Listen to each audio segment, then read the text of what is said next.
Hello, and welcome to another episode of Bad Design. Personally, I like someone who's just upfront about what they want. Although any announcement from a small business, I think, is an important one. I'm sure she did a great job. Though the service is a necessary one, and I do appreciate the at-home delivery, not sure it takes two. Do I need to write a joke for this one? And finally, I was thinking about doing this one for what happened here, but I respect this. They're being as clear and as confusing as a sign could be. And I'm here for it. Hello.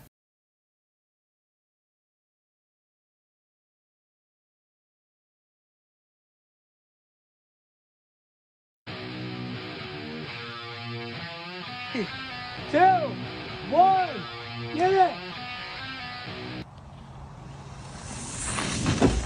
Oh! 3, 2, 1, get it! Oh! 3, 2, 1, get it!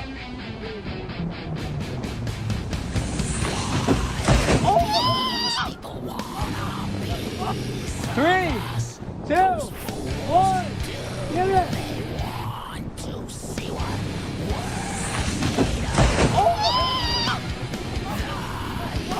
Three, two, one, get it! Red, white, and blue.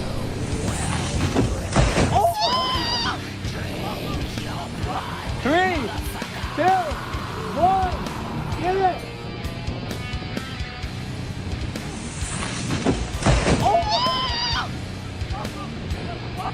3, 2, 1, get it! What's up, one? Good time.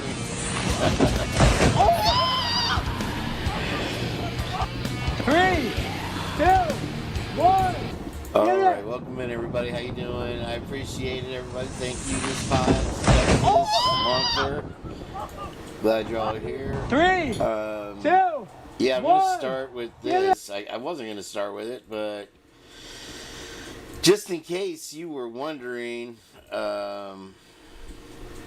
what kind of administration we've been living under. Assistant District Attorney Ian Kirsting, Well, this one who first. served in the Orleans Parish District Attorney's Office, was discovered deceased in an apparent act of suicide by gunshot within the DA's office building, located at 619 South White Street. The tragic event unfolded around 9 p.m. on the evening of Saturday, January 4th, 2025. Kirsting, aged 34, had been a member of the Louisiana Bar since October 2023 and was a key figure in the prosecution of sexual offences, notably working within the Sexual Assault Kit Initiative, SAKI unit. This specialised division collaborates with New Orleans Police Department detectives to investigate and prosecute sex crimes using DNA evidence from sexual assault kits. His contributions were significant in handling cases related to sexual harassment and assault, making his untimely death a profound loss to the office and the community he served. Emergency medical services arrived at the scene but could only confirm Kirsting's death, as he was already deceased from a self-inflicted gunshot wound.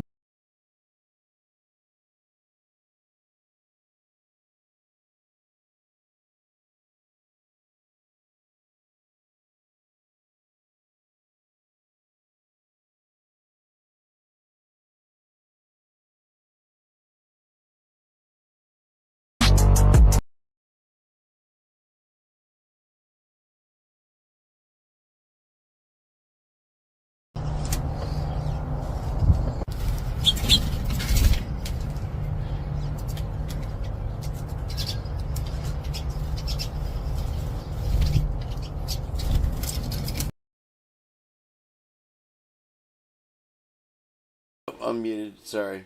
Okay, so if you're wondering what kind of administration, what kind of person has been running this country for the last 4 years, and if you voted for him, don't feel guilty. It's not your fault. Maybe you didn't know.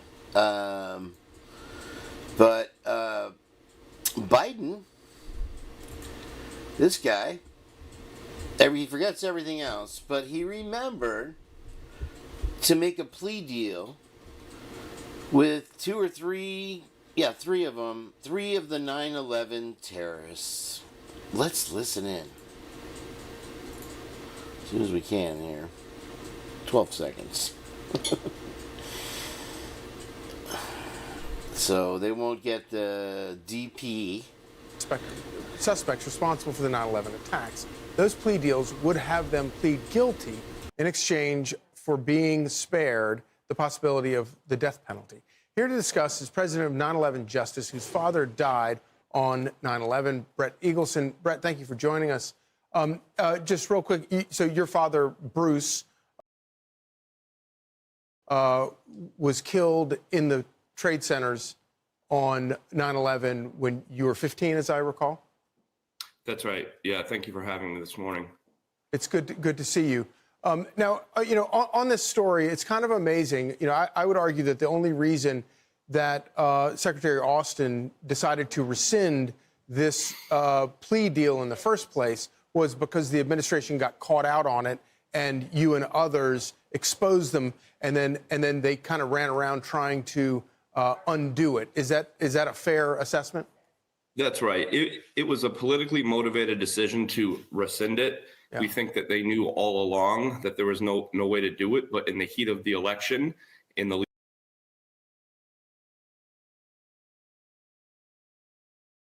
You get the idea there. It is disgusting, and so they tried to pretend like they weren't going to do it, and then they went ahead and did it. So happy birthday. Thank you, Biden. That's 3,000 American lives that you just pretty much sprinkled poop all over. No. Oh, the internet spin. No, Luna, no! Oh my God, Luna, get it! He forgot that he was supposed to be scared. Oh my God, Frank, get down. What is happening? Oh, sweetie. Cats have insane reaction speed. So sorry. He is always excited to see him. Thank you, everybody, for your birthday wishes. I appreciate it.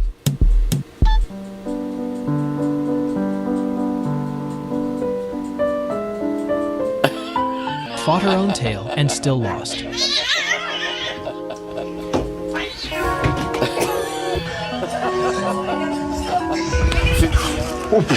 Not enough evidence to identify the suspect.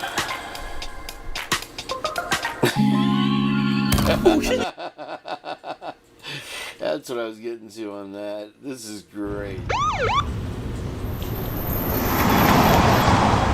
It's not illegal. My dad's a lawyer. Why are you doing this?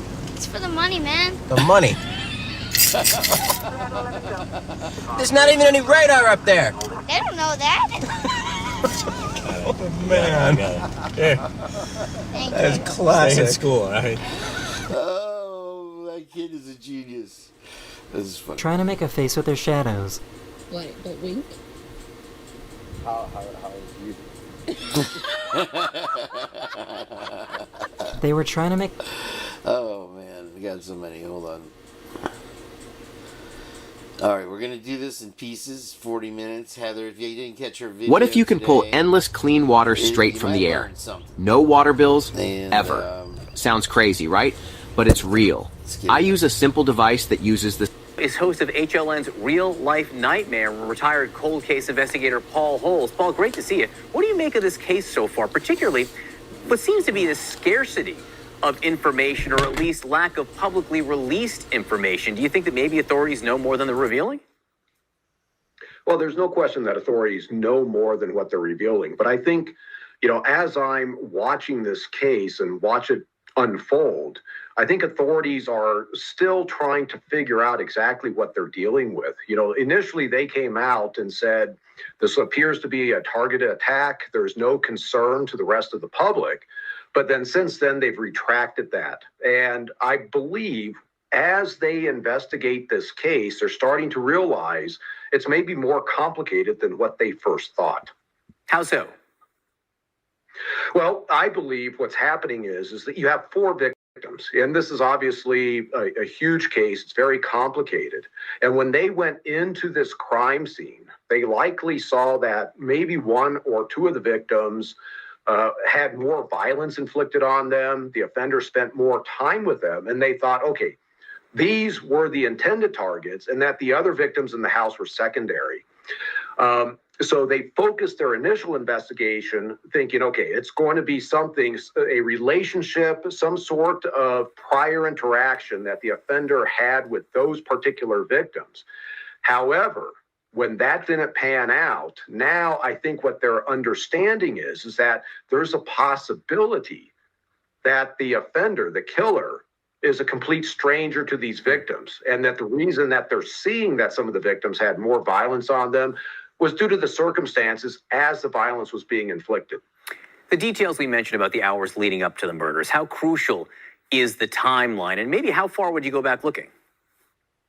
Well, you know, the timeline is absolutely crucial. It's possible that that night, that while the victims are out, you know, enjoying their college years, that the offender could have interacted with them or have seen them and followed them back. So that is absolutely mandated to follow up on.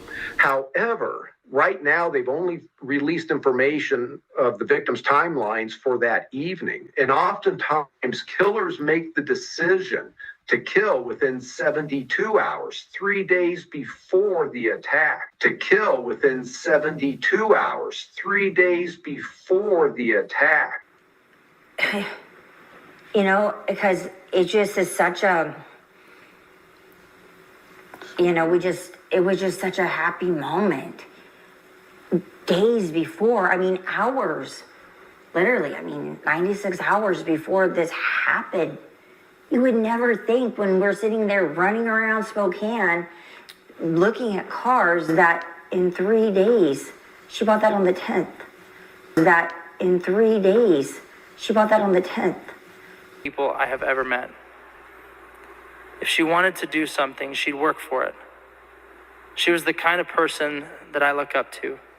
She, like Maddie, had her whole life together. A few weeks ago, she had bought a Range Rover all by herself. When I went to see her, and she had a brand new Range Rover, I remember just thinking, holy crap, Kaylee, I'm so proud of you, and she was able to buy it all by herself. Even though she was a girl so driven and hardworking, she loved to have fun and to joke around. She would come up to a couple of us and be like, guys. Right now, they've only released information of the victims' timelines for that evening. And oftentimes, killers make the decision to kill within 72 hours, 3 days before the attack. So they need to go back and actually figure out, well, what's been going on in these victims' lives 3 days prior to this attack, if not further. We just got about 30 seconds left. Thank you. Can you wrap your head around the fact that there were two other roommates who seemed to have, you know, slept through the murders and were not attacked?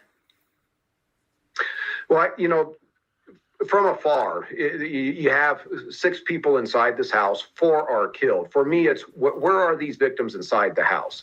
These 2 roommates may have been a house that's more isolated than where the other victims were, and that's why they were spared. Or they weren't the target of this particular offender. Paul Holes, we appreciate your time tonight helping us understand, which at this point is really still a big mystery. Seen pictures, still no suspect in the murder of 4 Idaho college students stabbed in their sleep. Families mourning their loved ones while looking to the police for answers as agonizing weeks stretch on. News Nation's Brian Enton joining us live now from Moscow. And Brian, some of these family members are frustrated. Are we any closer to a suspect than we were 3 weeks ago? Unfortunately, not that we know of, Natasha. The latest we have heard from police is that there is still no known suspect and not even any persons of interest. The prosecutor told me this week they don't have any video of a suspect on camera.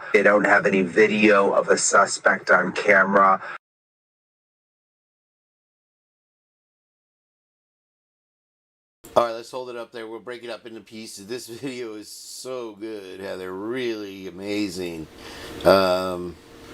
I'm going to take this effect off of me. Hold on one second here. Let's switch gears.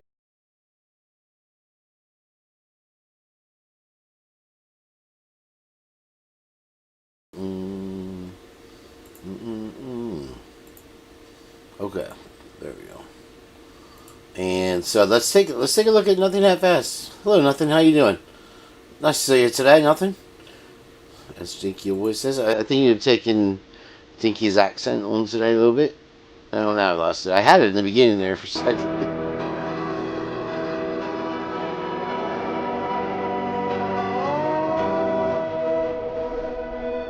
Oh, this is one of the ones I was supposed to mute the audio. Oops. He ate the bag. Yeah, that video is a blaster. There's a lot to do, so let's get them all into it today. I'm trying to stay under 2 hours today. I was up late. I did 3 lives in a row or something ridiculous, and here I am today. Did you do a video or a short? Let's see.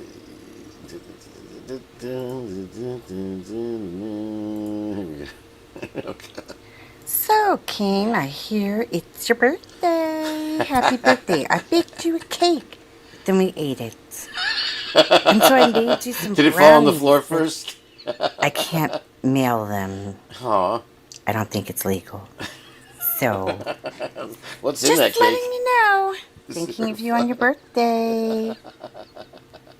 Well, that looked like it was good.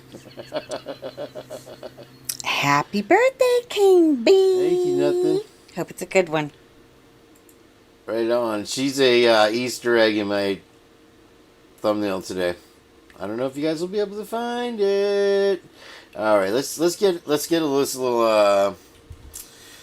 some snark here. I need some snark. Now, Lana did do a great show today, but I think we'd already covered it. I think she's on a little bit too, so we'll try to get you. Oh gosh, this stupid computer. Did we do it? What happened? Oh no. Okay. Where's Heather? There it is. Okay. And I just want to make sure everybody's on the same. I am still in awe of being on Tommy's show. And the reaction that I got just talking about Timmy Reed and a couple other things and the stuff my girls have brought here, and they weren't familiar with any of it. I'm like, does anybody watch this show at all, or is this a new information?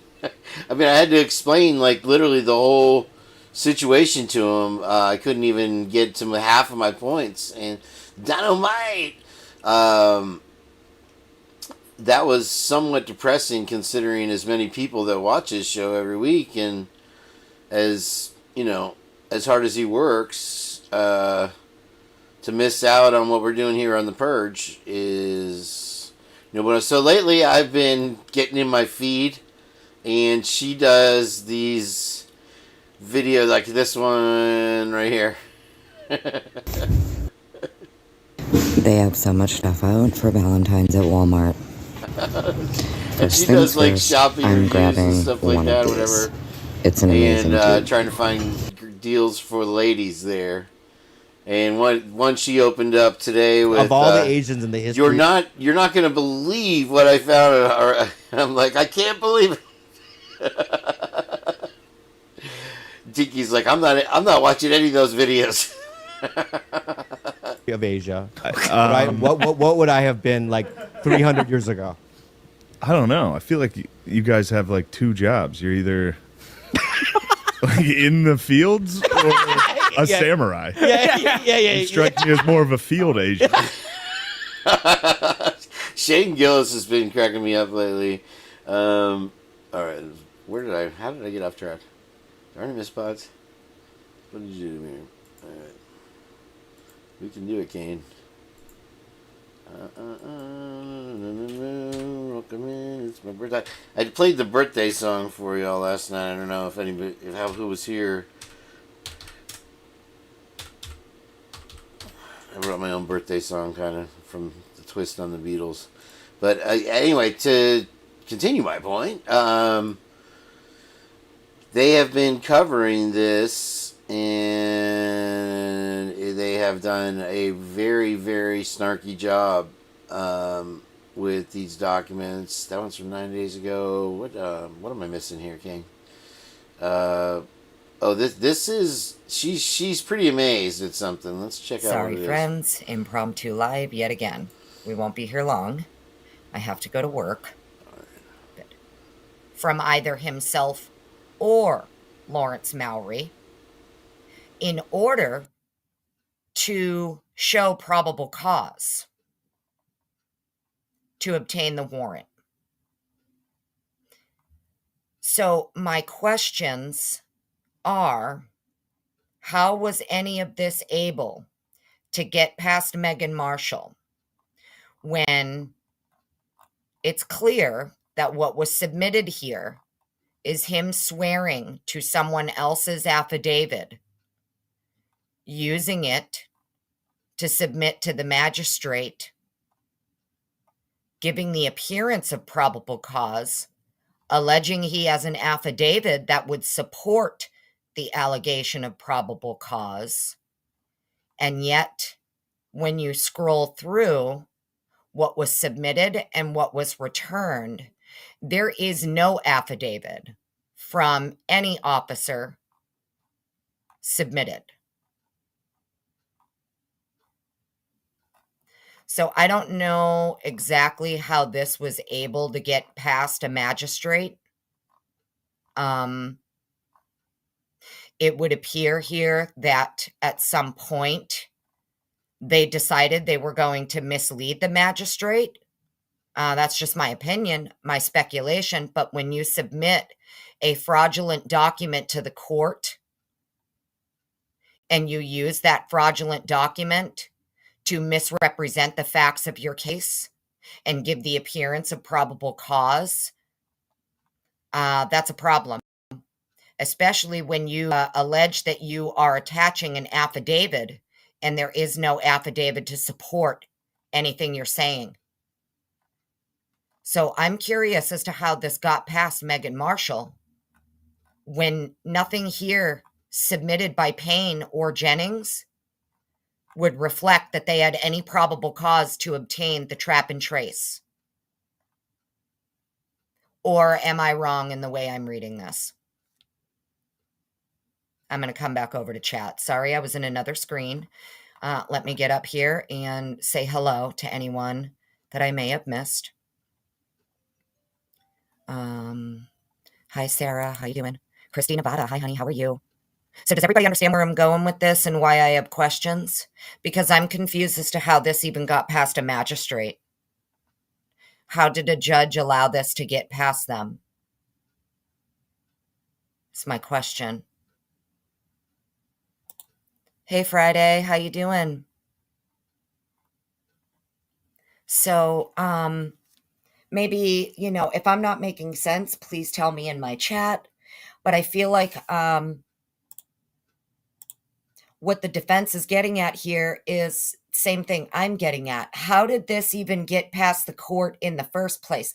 What from the first AT&T warrant was returned and then attached to this second warrant that would support any probable cause to obtain the warrant?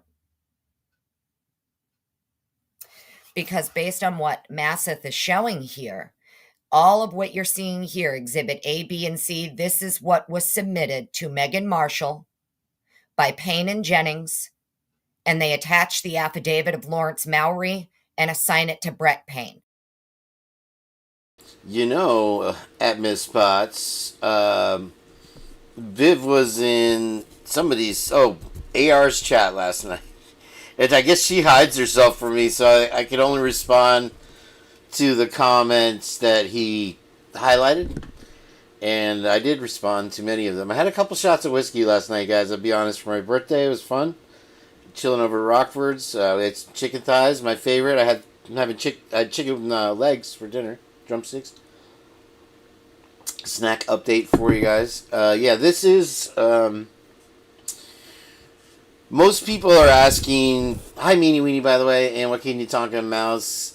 Thank you for being here for my birthday. I appreciate you guys. And hopefully we can get some information out there this time. I feel like it's a lot of our work's being lost. But fortunately, I have a surprise for you. Jenn is going to be on in about 10 minutes. She was going to pull up the last half of the show, but she's going to be on with us here. So we look forward to that and all her hard work. You know, I hope that more people, it gets out there to them. So this pen trap Patricia, where a lot of people are asking, where's Payne? And I think somebody said he's hanging from a telephone wire. Yeah, chicken legs. I'm not like eating the feet, like the feathered feet, like we had with. Anyway, what's his name? Ali G. Why is he wearing that? This is for the second AT&T warrant to obtain the trap and trace. So if I'm not making sense, please let me know. But I want to know either from the Idaho State Bar, Megan Marshall, Ashley Jennings, someone, how this was even allowed to be submitted and get through. And I'm not saying that as though, you know, I'm nobody. I don't know shit. It's on my ticker. I'm no one. I don't know shit. I'm just asking questions. One thing I want to mention that they get to is, especially Lana really emphasized, is not only how did they get Megan Marshall to sign off. Oh God, I forgot now. But why? Why are you so aggressively going? I mean, if it doesn't match, if something doesn't match, why put a square peg in a round hole? And one thing after the other on this PCA seems to be, we're going to make this fit this guy, and that's the same what they tried to do with the PCA and everything else. And here we are. The Guilters are running out of excuses now, and Daniel's jumped on the bandwagon, I guess, according to Dickie, that there's going to be some magical fingerprints now, because Daniel knows more than the rest of us. He's seen all the leaked footage, right? I want to know how you were able to attach Danger. Hi, how you doing? Here's the thing. Why would they think about the levels? Why would they put out a PCA that's obvious BS top to bottom with all this stalking extra stuff on there, and not just say, oh, well, here's the real evidence? You really think that they're holding secret evidence that we haven't seen yet that's going to really blow the case up? And you know, as soon as June comes, it's going to be this huge explosion of, oh, he definitely did it. No, they got the wrong, you know. I'll let Heather and Miss Potts. Okay, what is this? Okie Granny? Hi, how you doing? Maybe they did it over the phone. I don't think so. That would be in Discovery. I mean, maybe, but that would still be in Discovery. The point that I'm getting at here is that Jennings and Payne went to Megan Marshall. They told Megan Marshall this. Okay? This is what he did. He said he took the affidavit of Lawrence Mowry. He assigned it to himself. Right here. And then he signed it. This affidavit, okay, right here. He calls himself an affidavit. You understand? Look at this. Number 2. Brett Payne calls himself the affidavit. And it says the affidavit has been a trained and qualified peace officer for 4 years. All right, let's get back. This is a good transition back to Heather. The Alpha David. They don't have any video of a suspect on camera, and they're still soliciting tips from the public now, 3 weeks after the murders in the house behind me. You can see this is still a crime scene tape. The police department here has hired private security to keep an eye on the house at all times as the victims' families grow frustrated. I spoke with Kaylee Gonsalves's family, her mom and dad and sister, who say they're just growing impatient and they want more information from the police. Is anyone acting differently since the murders? I mean, is there anyone that you have a weird feeling about that the girls knew or that comes to mind? Yeah, I would say not in the immediate circle by any means, but a few of the names that have been circulating around, I think it's hard not to kind of, dig into this. And I don't know how much of that is just because we have so little information from law enforcement and how much of it really is, a sister or a father's intuition.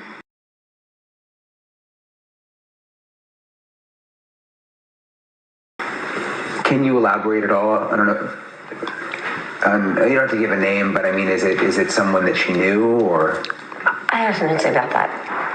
I just feel like there's been a couple individuals that were cleared very fast.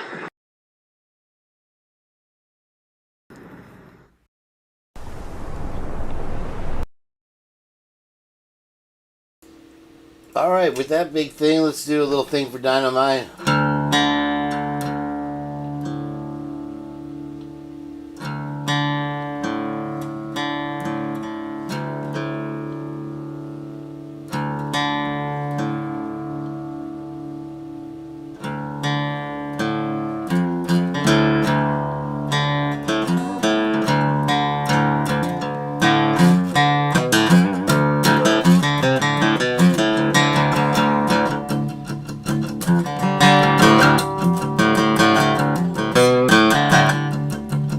Today's my birthday. Happy birthday to me. It's my birthday, but we can't celebrate yet because we still don't know who did it.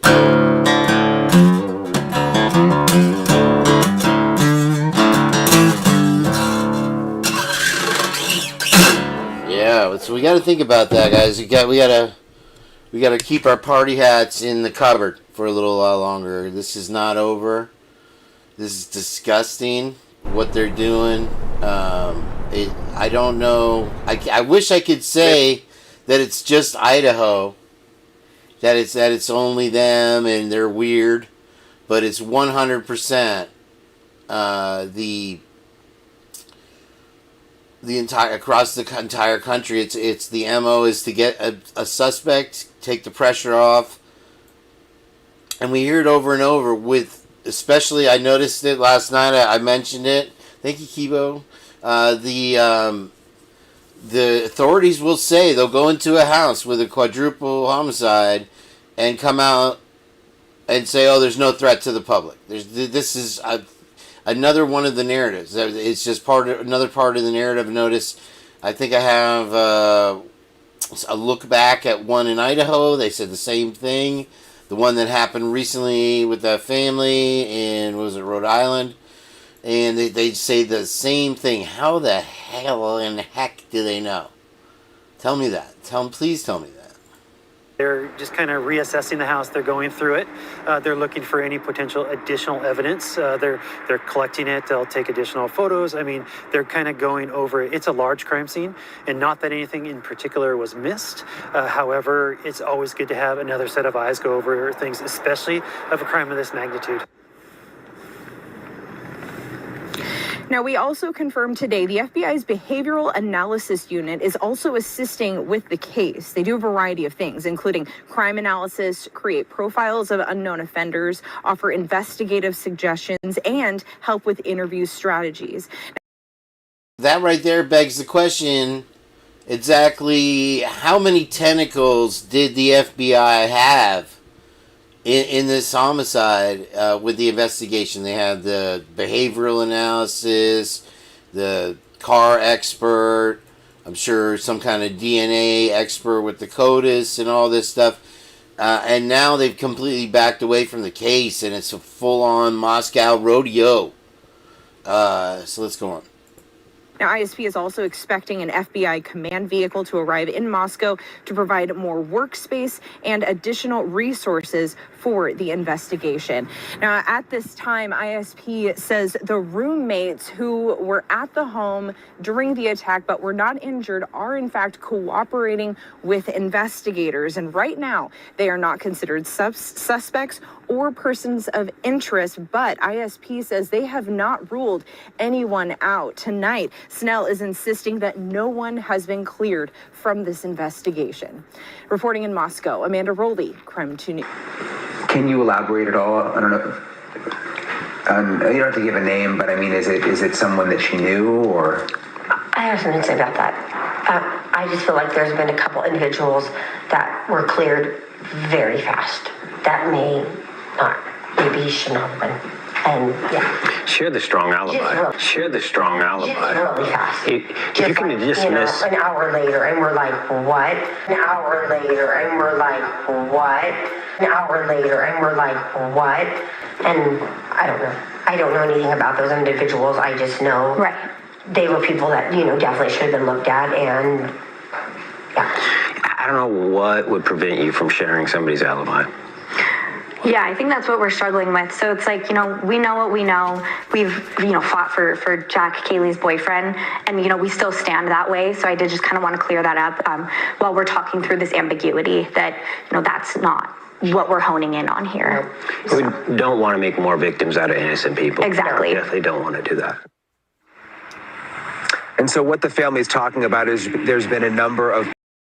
I want to mention it really quick while it's on my mind is that someone pointed out that the camera was there. I don't know this is 100%, but the camera was there after the thing, and the cops took forever to get to all the video canvassing, right? Because that was such a high priority. Somebody said that the camera was stolen and that the video footage, and I don't know if it's in Heather's, I'm sorry if it is, that the camera was stolen and the footage that's actually leaked is from another day or whatever. I don't know. People involved who police have said have been cleared at this point. The family is saying they want to know what the specific alibis are. They want to know the evidence and proof of why police cleared those people. Also, Xana Kernodle, that's another one of the victims. For the first time, her mom spoke out last night to Ashley Banfield. Something very interesting. She revealed that Xana's father was actually at this house within a week of the murders. Listen to what she said. Her father mentioned to me that he had just went and replaced the lock the weekend before. You said her father mentioned to you that they had replaced the lock? Yes, that he had fixed it or something. But yeah, he said that he had fixed it the week before, just to make sure. The week before. It's interesting because the way this house is set up behind me, there's a coded lock on the front door, and then we're told the bedrooms, at least most of them, have individual coded locks into the bedrooms. So the fact that her father changed the lock is interesting. We're trying to figure out how the killer got into these rooms. Were the doors open or were they closed? All of that still under investigation. Father of one of the 4 students killed, Kaylee Gonzalez. Steve, thank you for being on tonight. Just your reaction to getting this news. Was this a surprise, hearing that there's a date scheduled and it is December 28th? Yeah, I was surprised that we're at a moment in the case that we don't even have a trial date. We've had a trial date for almost the vast majority once they had a suspect. So we don't have a trial date, but we have a date to have, largely the biggest piece of evidence being destroyed, which just seems backwards, So I would have expected that something this monumental would have been discussed behind the scenes, that your lawyer, Shannon Gray, would have been in conversations at least to give you guys, enough time to process this. And it sounds like that's not the case. You didn't get much time. Different than the time that we got in terms of this announcement. No, and I kind of take this as from a perspective of that my opinion's not important. As a parent, that's not it. What is important is the lead investigators at the county, state, and federal level, and it is to my knowledge that they are not in all agreement. And we tried to get them to all come in agreement and address, come out with a formal statement. So if they can't all agree, I find it very hard for the parents to all agree. We're all trying to get through this the best way we can. I want to be absolutely respectful to every single one of the parents. I understand that this has to go down, and I'm not going to fight it forever. And I want to be careful what I fight, because this is a losing battle. But well, and it's a long battle as well, as we've come to understand. That brings me to the issue of Mrs. Chapin. Ethan Chapin's mom, Stacy, has given that statement to me, saying that, we're okay with this at this point. We agree with the university.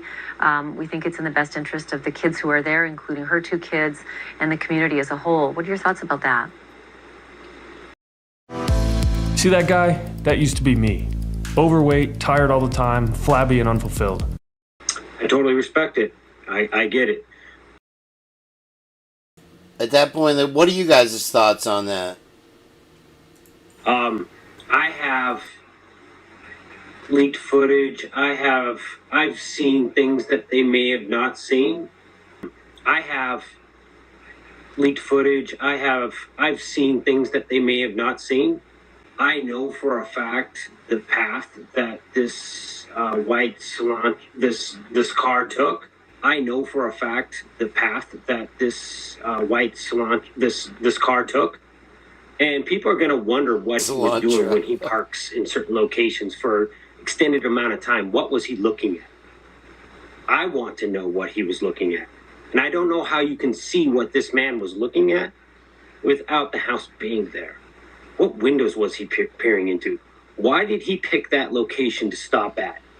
Why did he keep going back to these certain locations? And I don't know about the other 12 or 13 times that he was there. I just know of the day that this happened and the footage that was given to me. So I'm going to do what's best for my girl. I'm going to protect her. I'm going to weigh on the side of what's best for her and making sure that... Hold on, Heather. That seems to be his approach now. Because look, I showed you the previous 8. Look at... How many more do we find here, Puff? Hold on. 1, that's 9, 10, 11, 12, 13, 14 comments. He's digging deep now. Anyway, what really strikes me here is they spent so much time and money. I mean, airtime on mainstream media costs money. Those pharmaceutical companies got to get their say. And what they spent so much time and money on is the Bluetooth was connected. He was behind the house. He was stalking them. He was on Insta. All this stuff, where they try to create a motive. Well, where's the motive? They spend so much time worrying about his alibi. Where's the one of 3 most important things in an investigation? The motive. I'm not going to let something slip through our hands that I could have said something. But I do understand it has to go. I have this question for you, because up until now I hadn't really contemplated this, but do you think it's at all possible that the prosecution is so confident about their case, they're not worried at all about the house standing? I've been told that exactly. I've been told 100%. All right, before I forget again, with the house, somebody made the comment, why did they bulldoze the house? It doesn't make any sense for the investigation. But I said, it makes perfect sense if you're trying to cover something up quickly and get rid of it. And they guarded that house like a fortress. Somehow somebody was able to come up there and take a piss on it. No, those aren't the people that had something to do with it. No, the people that shows up in ski masks a year later to beat Timmy Reed had nothing to do with it. Obviously. Clearly, you know, of course. But maybe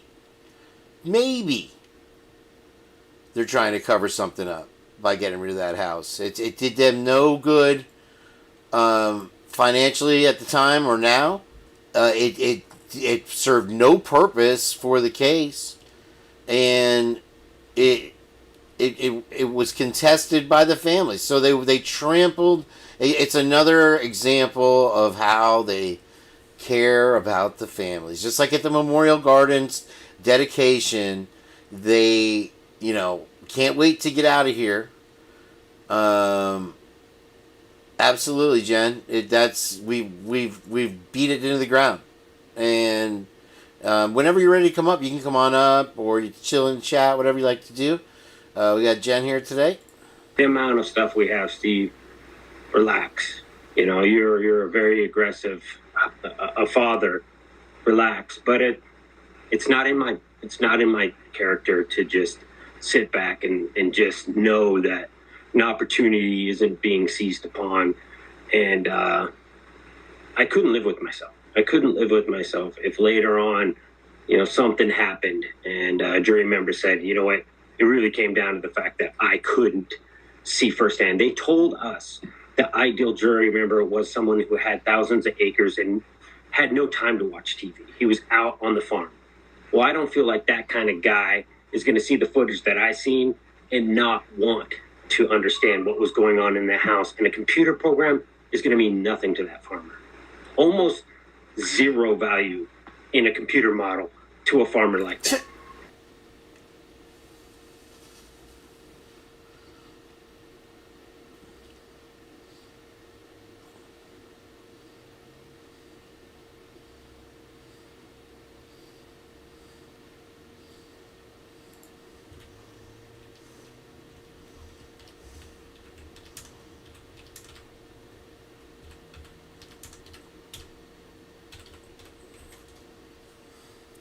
Right now, Paleo Valley is offering an amazing sale on these beef sticks. You can get 30 beef sticks for $30.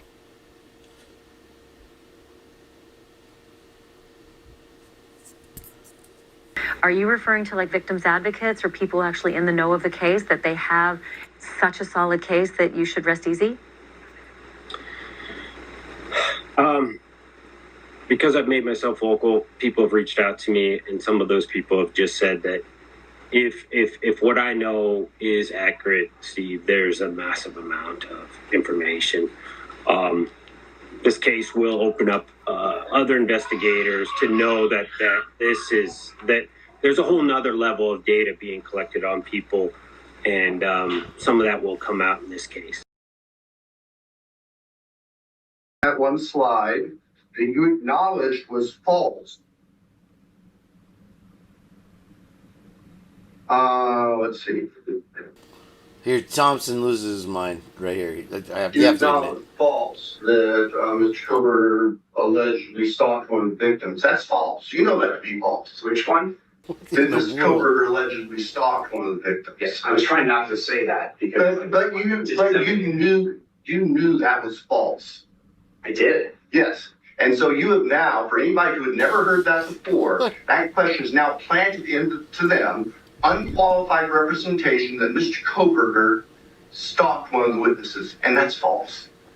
That's false. Yes. Unqualified representation that Mr. Koberger stalked one of the witnesses. So you have to kind of put this one in a neat little ball of what Bill Thompson is yelling about. They've created this whole scenario where he was stalking them, and then they get a witness on the stand and scream at him that he should have known that it was false, that he stalked the witnesses and he stalked the victims. He's flipping out over what they put out. And the fact that this guy didn't know that it was false, and he's like, what do you mean it was false? Yeah, I guess I did. You know, it's like, what? Witnesses, and that's false. That's false. Yes. You know it's false that Mr. Koberger allegedly stalked one of the victims. That's false. You know that to be false. Which one? That Mr. Koberger allegedly stalked one of the victims. Yes, I was trying not to say that because. But you It's like he was really trying to keep it on the DL for the trial or something. But Bill Thompson just wants to burn it out right now. Like, this one blew my mind. This is such a great video. I'm really impressed. You knew unqualified representation that Mr. Koberger stalked one of the witnesses, and that's false. Exactly, Miss Yes. Potts.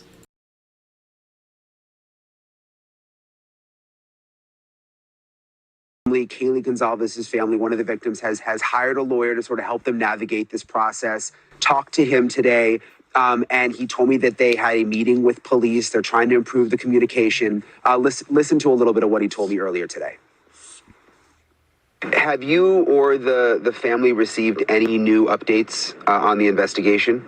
Well, part of our delay was we met with the investigators yesterday. We met with the prosecutor of the investigators, Chief Fry, and had a meeting with all of them. Part of our that meeting, actually, the kind of the theme of the meeting was two things: was accountability and communication. We had a lot of questions that we went in with.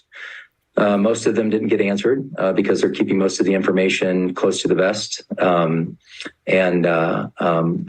that being said, we also wanted to talk to them about communication. Hey, Warning Label Nina, nice to see you in here. Got Warning Label Nina in here, guys. Say hi. We feel like they haven't been communicating with the families. Salty Grace. We feel like they haven't been communicating with the families, all of the families. So they are trying to have better communication. He mentioned, the families were frustrated. They were learning about things through press releases, and they're hoping now, that they'll have a more open dialogue. And he did basically tell me right now they have faith in the investigation and they are hopeful. 3 huge reasons why you should definitely avoid using this on your hair. In just 2 weeks, it made my with the driver of that car. As more time passes without an arrest, we are learning new details about the morning police received a call about the murders.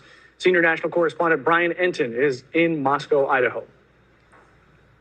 Police are now talking more about what the scene was like when they first arrived after the murders. For the first time, we're also talking to the attorney representing Kaylee Gonzalez's family, and he's talking more about the victim's family relationship with the police. It is eerily quiet at the University of Idaho. With graduation over and most finals moved online, there are almost no students on campus.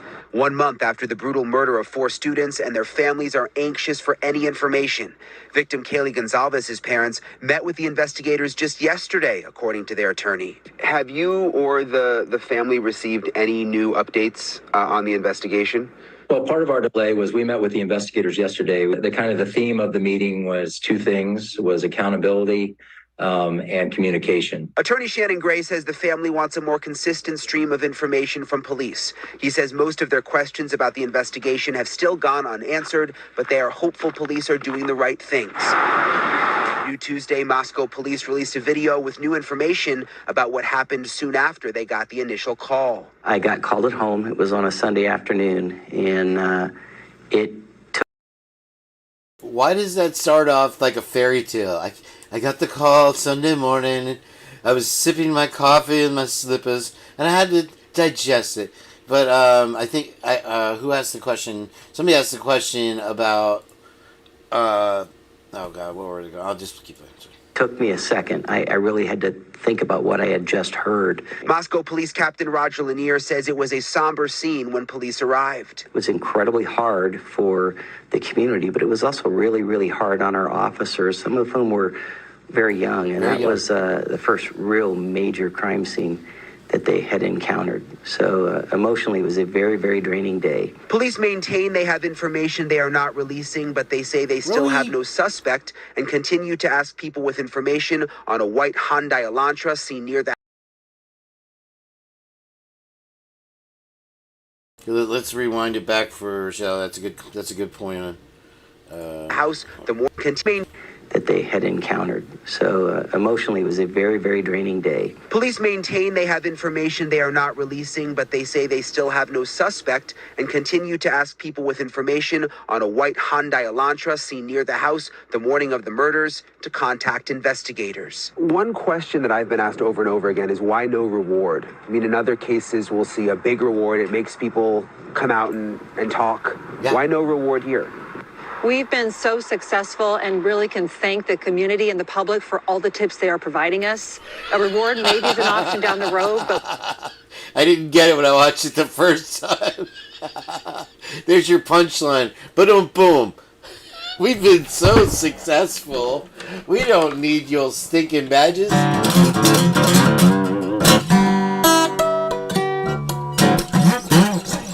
We're the Moscow PD, and we love to be us. but we have such good information from the public as we are right now. We're working with that first. Police also concerned about all the rumors on social media. They say that those rumors are bogging down the investigation, leading to tips that really have nothing to do with anything. They even say there's people from social media who have reached out to individuals involved in the case. Okay, that right there is just an insult to the people calling in police. Calling in the tips, you know. Oh, it's a 2011, it's a 2013. We don't need your tips. And there have even been death threats. Wonder who that was.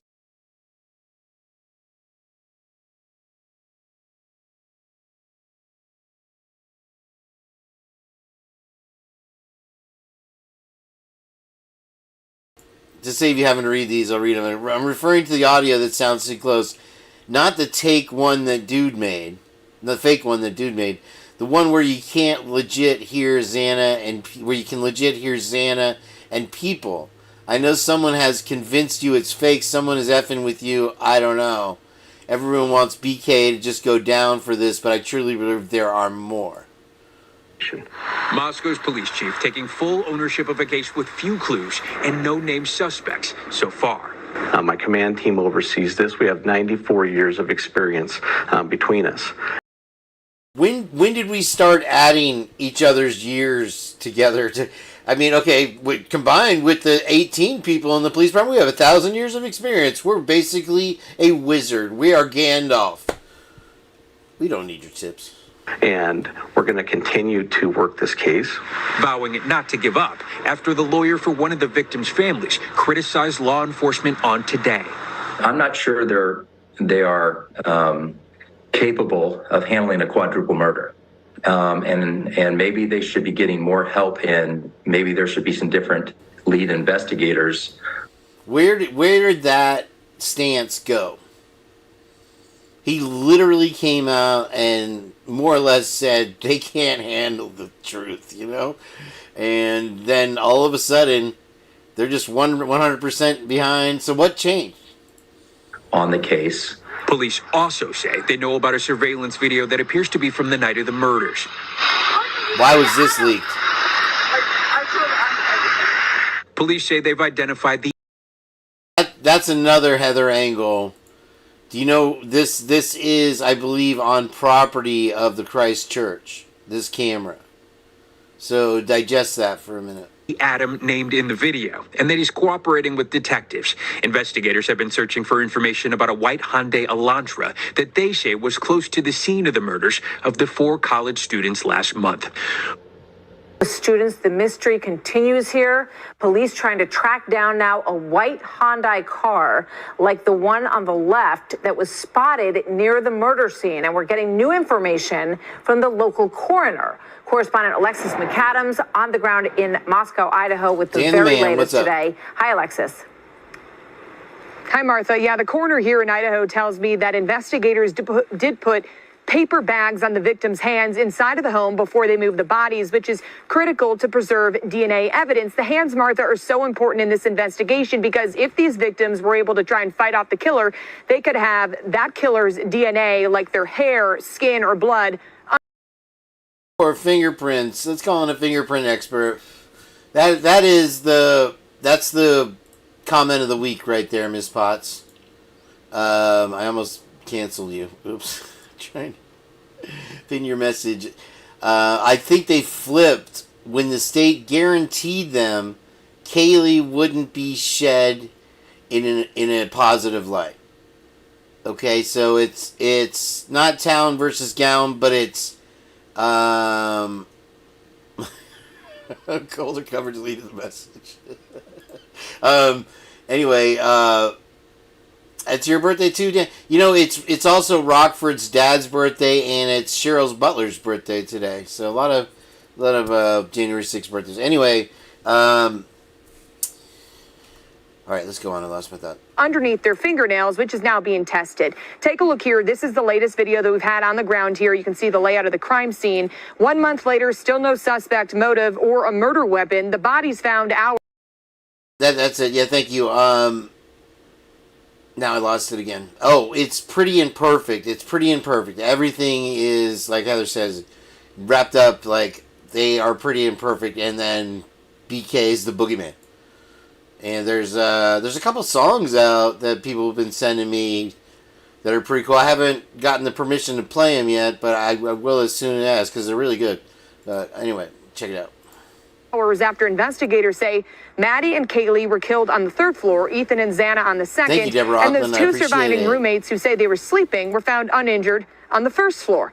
This video shows Kaylee and Maddie out at a local food truck just hours before they were murdered. Just before that, police now say the girls were at this local bar in town, and we now know investigators reviewed hours and hours of surveillance footage from that bar, Martha, and they have cameras both inside and outside. Also, Fox News learning this afternoon that investigators have also collected hours of video evidence from a nearby gas station that's only about a half a mile from the murder scene. We've been trying to use those videos to garner new information. As you can imagine, there's hours and hours and hours of videos, so it does take a lot of time. There are 3 simple changes I tell all of my arthritis patients to make. Number 1, you have to start.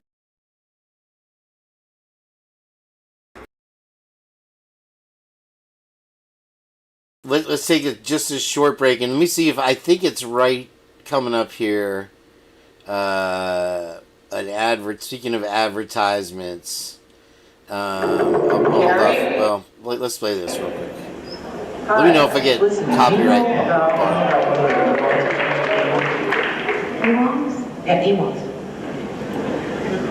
Oh, I know.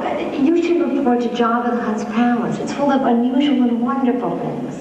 Yeah, that sounds great. Java's Palace. That's on stage 8 of that break. Thank you. Thank you very much. Goodbye. Bye. May the force be with you. Yeah, I did hear that song. I guess these are behind the scenes of the Return of the Jedi, which I mentioned last night was supposed to be called Revenge of the Jedi, and this is where Carrie Fisher is choking out Java, and they're yelling at her like, pull harder, pull harder. And when you watch it back, you see she's just like, A&B cameras. Wave your arm around, wave your arm around, everybody else running about, and darling, action!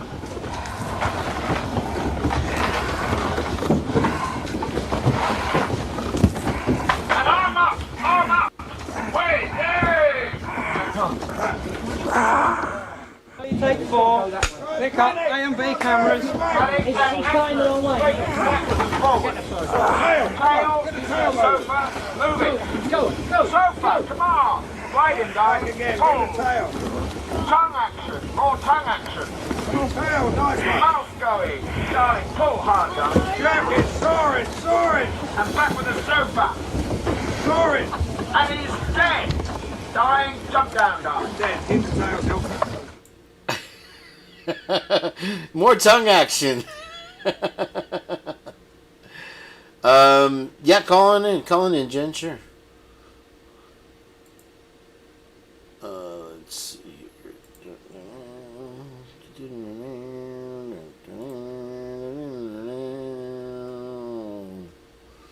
Oh. My pussy set. Pull out when that's ready. Awesome, thank you. Will it rub my pussy? Oh, yeah. I'm trying to find the one. I might not have. Anyway, it's an ad for a Christian Filipino dating service where you can find a Christian, and it's literally a little girl Hey, Jen. Hey. How you doing? Good. Happy birthday. Thank you very much. I appreciate it. It's nice to have you here finally again. We haven't heard from you for a while. And it's before 10 o'clock. Look at me. I can't believe it. I thought for sure you'd be like, why so early? Well, listen, 7:15 was way too early, so this is a compromise. I'm glad you got done working early. So what's going on with you? What's new? Nothing much. I just want to say, I was going to type it in chat, but are we live right now, or am I on mute? You're live, yep. So I always come back to DM and BF with every theory, right? Because it can't be a coincidence that the only two who survived that night are the only two who were in good standings with the Greek system. You know, you have the fact that Kaylee, Maddie, and Xana had dropped their sororities the semester prior. It's not, to me, you don't just drop without a reason. And Ethan was having problems in his, not living there anymore. That can't be a coincidence. I feel like that is really important in this case, because both of those sororities were also on probation. Out of all the sororities, they were the only ones. So every theory out there, if it doesn't explain why the two unharmed roommates would have been left unharmed, I just kind of brush it aside. Yeah, there's the fact that they literally called the fraternity, you know, Hunter, before they called the police, allegedly, which I don't buy for a minute. I think the police were alerted and they were there from, say, 9, 10 o'clock to 12 at the very, very, very least. And people are like, oh, well, what were they doing? They were either corroborating their stories or, you know, cleaning up. It very well seems like there was some kind of cleanup here, or for sure. or even a mess up. If you look at it that way,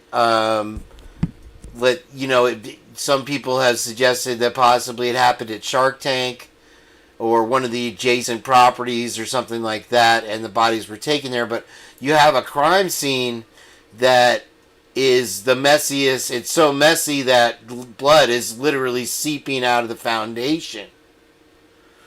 Exactly. They had, there was an article that came out, I think it was, I don't know if it was Fry or the other guy, whatever, I can't think of his name right now, saying that they had utilized like special peer counseling services for the officers because I think the quote was something to the effect of, we're seeing things that no human being should be seeing. And they were so young. How did you call friends first? Like, period. Why didn't you go upstairs to Kaylee and Maddie first before calling friends? Like, none of that makes sense. And I also sometimes feel like some of the friends were already there, maybe partying from the night before. Because the way that Hunter's truck is parked, kind of like to the side, I don't know, it just seems like maybe the parking lot was full and that's like all he could find, you know, the only spot he could find. I don't know. Now, you know that a lot of creators watch this show, right, Jen? Yeah. And the thing is, I was a guest on Tommy Jude's show the other night, and I was trying. I'm sorry? You didn't tell me. You know, I need special treatment. I need text message alerts. Oh, it was a spontaneous combustion. It just happened I called in.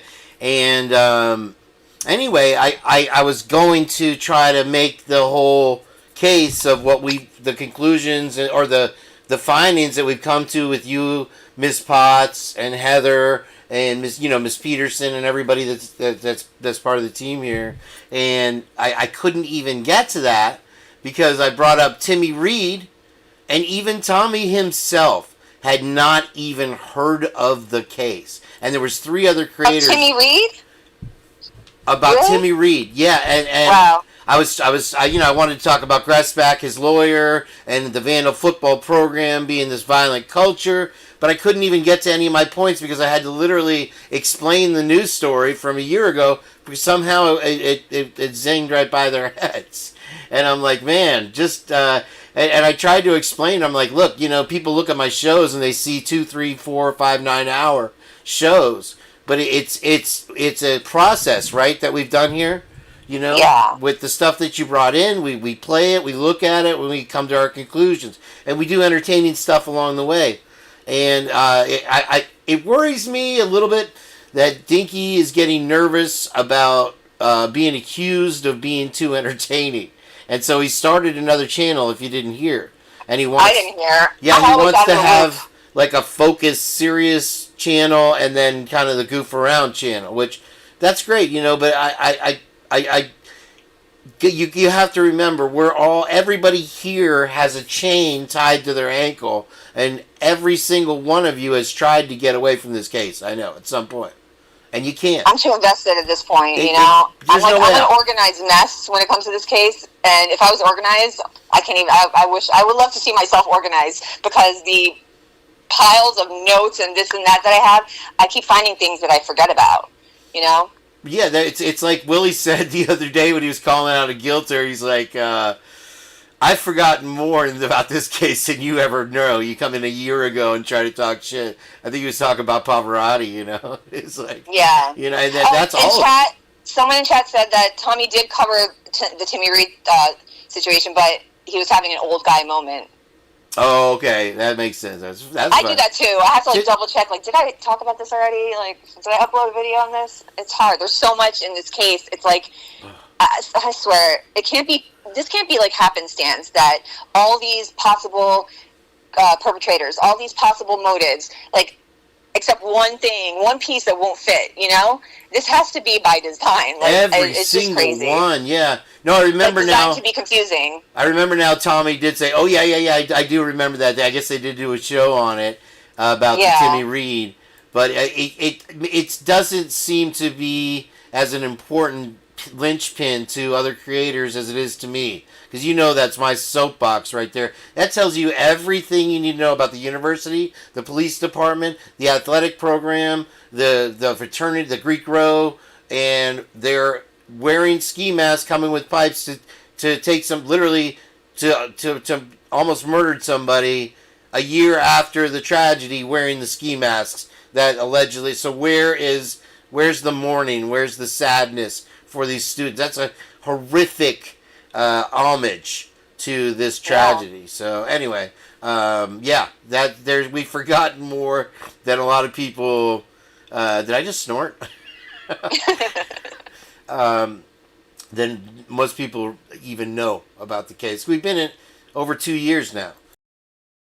And I was saying, what a crazy moment that's going to be when we have our Delphi moment, where they're first selecting the jurors in this case, right? Can you imagine what that's going to finally be like when it gets started, if it makes it to there? Right? Yeah, listen, I'll be honest. I don't really follow any other case because my brain does not compute. It just I have no brain capacity for anything else. I only know surface level of that case, but yeah. More or less I'm the same, but I knew about it 5 years before they found Richard Allen. So when they finally got the trial, for me, it was like, oh my gosh, here we go. And then they convicted him, and I think his appeals will get him off. But that's regardless of that. Our moment in the sun is coming. It's here. We're in the year now. We have February, March, April, May, June. 5 months away? And we were talking about Willie and Miss Potts might be coming down to Florida with their kids, and Dinky was trying to see if he could get down here in May. And I'm like, well, if they come, then we have to get Twiz out here. I'm like, Twiz, we're going to put you on a bus. And hey, I'll try to come. I have family down there. It would be great. And I was like, it'd be an excuse. We should start like a G Family GoFundMe, and then even if it doesn't work out for Orlando, we can use that for everybody to go to Ada County with, or something crazy like that. But yeah, it would be kind of if we do the Orlando thing, I could hopefully drive up and hang out with everybody and be like a precursor to the trial. But it's really for going to sure. be a surreal moment when it really, I mean, these hearings are, you're not really getting the gears grinding like it's going to happen here coming up. So, absolutely. Oh, before I forget, I want to ask you something. Yeah. Have you ever seen the like the bylaws, the fraternity and sorority, the bylaws? Sure. You've seen them? Mm-hmm. On the bylaws, it says to call. Basically, says to call them, notify them before notifying anybody, and to get your story together. And not those exact words, but that's exactly what I think they were doing. Just to kind of backtrack a minute. Well, hold on. Let me interrupt you. I'm sorry, Ms. Potts. They have a whole new world at Disney. I think she's talking about the new Harry Potter world, and I forgot what it's called, but it's this really fantastic looking. After Heather's video, I'll talk about the Universal theme park that they just opened, but it looks insane. I think there's a Star Wars thing. And there's maybe Avatar, I want to say, or whatever. I love Universal. So this is. Had you seen this video yet from Heather? Yep. Okay. I saw it earlier. All right. Cool. Well, yeah. We're almost there. We're at 25. We've got 50 more minutes. So I want to roll through because the good part is really coming up here. So let's get back and listen if you want to chill for a minute. All right. As police comb through that video from at least 2 local businesses, we're learning more about some of this other DNA evidence in that car they're looking for, Martha. And we know the front door of this home was left open, according to a neighbor, for hours before police were ever called. Martha? That's an odd detail. This description or know of anyone who may have been driving this specific vehicle on the days preceding or the day of the murders, please forward that information to the tip line. Now, this is something that the Moscow Police Department has been looking for what, the last 2 weeks or so? What is your take on the fact that they haven't been able to locate it yet? Well, because of the fact that the information that went out, as far as I'm concerned, it came out later on than it should have. I think they should have released that information much sooner, and that would have been the time to put a reward out for it, right? Especially right before Thanksgiving, when all the families and everybody's come together, people have gone home from school or what have you. That was your opportunity to try to get some information out there. That being said, it's a good sign that they still believe that car contains a piece of evidence or the person involved in this case. So that's something good, because eventually it kind of fell off the radar, so to speak, in previous press releases. So I'm glad to see that they're bringing that back. Now, finding a car with no plates is extremely difficult. And what happens is there are tools that the police department use. I'm sure they went to the university, because generally in colleges, I'm not so sure about the university here, but they usually require you to register a vehicle to the university. Because generally in colleges, I'm not so sure about the university here, but they usually require you to register a vehicle to park in that location so that we don't get people leaving their cars. So I'm sure they went through that avenue. And then the other avenue is you have to go through the DMV. Now, going to the DMV and asking for every white Elantra, there you go. 22,000 cars can show up. Now, that could just be from Idaho, right? Because remember, you also have to look at it's close to other states like Washington, right? Because the autopsy was done in Spokane, I think. So you now have to create this huge circle, and you keep on going out. And quite frankly, that is an amazing task that they have to go through, because they don't have any other identifiers other than it's a white car, and we think it's an Elantra, right? We don't even know for sure. So yeah, I think they're hoping that the public once again would help out with this. And people say that they discounted the one that they found pretty quickly. Well, I think that's but here you go. If anybody who's responsible for that crime murdered these 3 women and this man, all that blood, all that thing, dragged it with them. They got into that car. They dragged the evidence with them. They will be able to tell right away if that's the car. I don't care what they try to do with it. Now, here's the other thing. You think we might find the car somewhere in a ditch, somewhere set on fire, somewhere, thrown in a lake? That could also be a possibility. Otherwise, Jordan Smith joins us in the studio now with the latest on the investigation and more from the victims' families. Well, Kirsten, 16,000 tips, over 250 interviews, and still no murder weapon, no suspects, and no closure for these victims' families as the holidays approach. We're struggling. The past 5 weeks have been excruciating for Steve Gonsalves and his family. But we have a lot of people around us that are there for us and helping us and giving us some support. We'll make it through. We have to. Along with those of Ethan, Maddie, and Xana, all of whom preparing for their first winter holidays since their children were murdered back in November. Though Steve remains optimistic that police will find the person responsible. Yes, I have to. Saying he's committed to working alongside police as they paint a clearer picture of what happened that night. I'm trying to do everything in my power to help them, and we're trying to collaborate with them. We have a much clearer picture of what occurred that night. Aaron Snell with Idaho State Police remains confident as a massive team of investigators is poised to work through the holidays and into the new year, still searching for the owners of a 2011 to 2013 white Hyundai Elantra. Anybody that might know the location of that Hyundai that was used that evening, we think the occupants of that vehicle have important information to provide to us. The search to track down that car has no limits. Police investigating an Elantra that was involved in a car crash in Eugene, Oregon.